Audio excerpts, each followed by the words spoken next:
2024 সালে বাংলাদেশের ছাত্র জনতার ওপর প্রাণঘাতী অস্ত্র ব্যবহারে অনুমোদন দিয়েছিলেন তৎকালীন প্রধানমন্ত্রী শেখ হাসিনা নিজেই। এক অনুসন্ধানী প্রতিবেদনে এমন তথ্য জানিয়েছে বিবিসিআই। চলতি বছরের মার্চে অনলাইনে ফাঁস হওয়া এক অডিও বার্তা বিশ্লেষণ করে এই প্রতিবেদন প্রকাশ করে সংবাদ মাধ্যমটি। সরকারি চাকরিতে কোটা পদ্ধতি বাতিলের দাবিতে গত বছরের জুলাইয়ে ছাত্র জনতার বিক্ষোভে ঢাকার রাজপথ উত্তাল হয়ে ওঠে। বিক্ষোভ ছড়িয়ে পড়ে দেশের অন্যান্য শহরেও। আন্দোলন যখন তুঙ্গে, তখন দমন পীড়নের পথ বেছে নেয় সরকার। টিয়ার গ্যাস, লাঠিচার্জের পর্ব পার হয়ে ছাত্র জনতার উপর রাবার বুলেট ব্যবহার করে রাষ্ট্রীয় বাহিনীগুলো। এমনকি আন্দোলনকারীদের দেখামাত্রই গুলির নির্দেশ দেওয়া হয়।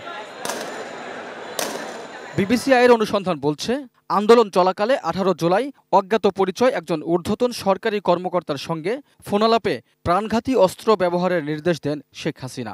চলতি বছরের মার্চে ফাঁস হয় সেই অডিও।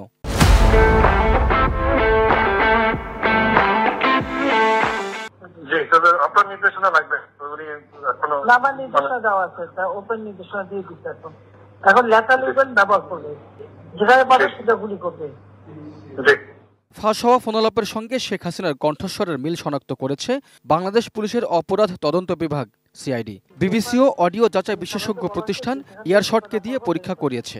ইয়ারশট বলছে এটি সম্পাদিত নয়। শেখ হাসিনার কণ্ঠস্বরের অন্যান্য নমুনা বিশ্লেষণ করে তারা আরও জানায়, অডিওটি কৃত্রিমভাবে তৈরি, এমন সম্ভাবনাও খুবই কম।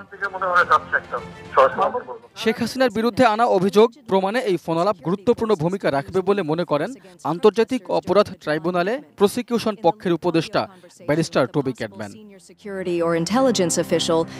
Raihan Munshi, desk report, ATN news.